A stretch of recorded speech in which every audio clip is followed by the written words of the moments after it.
Family and friends of a 15-year-old boy who was killed in a hit and run by Cottonwood Mall are asking the public if they've seen the pickup truck that hit him.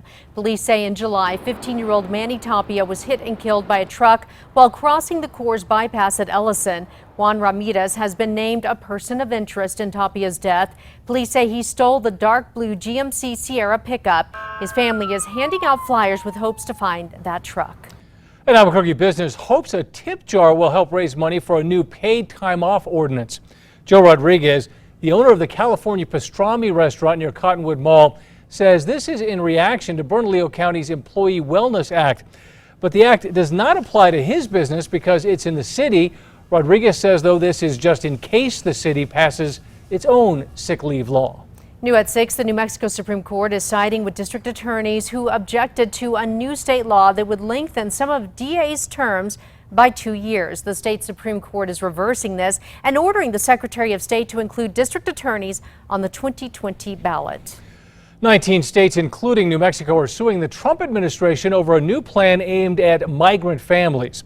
The Flores agreement requires the government to release detained migrant families into the U.S. within 20 days. But this new plan would have them stay together indefinitely while their asylum request is being reviewed.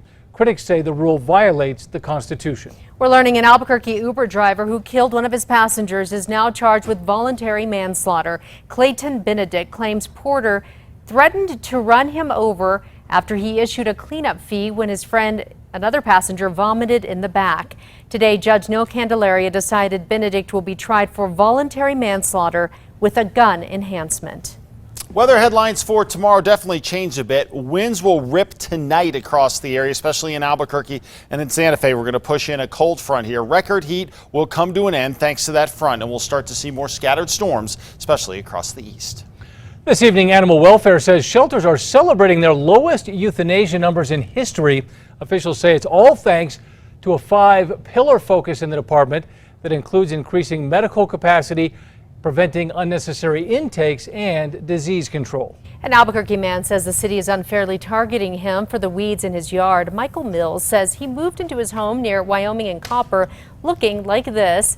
Mills says he recently got 2 citations from the city telling him to clean up the weeds. According to the city's website, weeds that are wider or taller than 4 inches need to go. Right now, City Councilman Isaac Benton says the city is looking into ways to stop speeding at an intersection near Old Town. It comes after a crash along 12th Street and Bellama. The city says speed bumps and other deterrents are not possible. No word on what is being planned.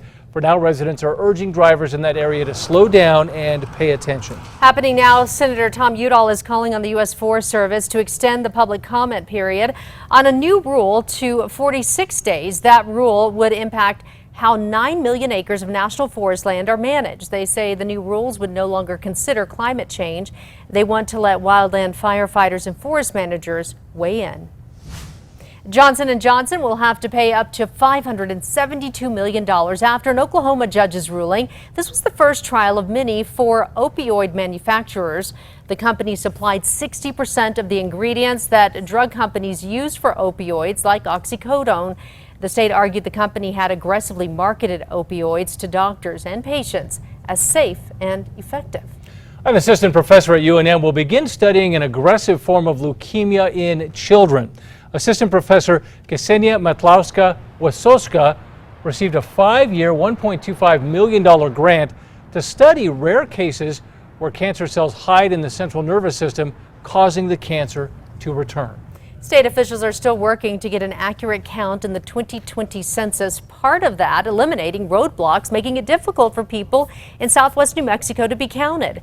Outreach efforts include promotional recordings in Native American languages and outreach to military veterans and oil field workers.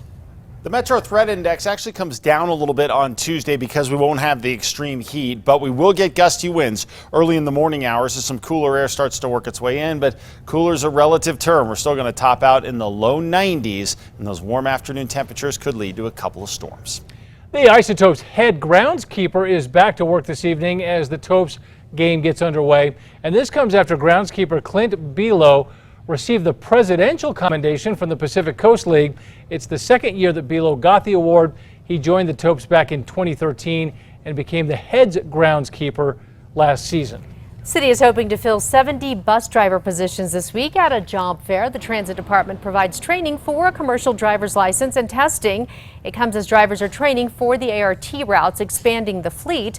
This is happening this Friday at 11:30 a.m.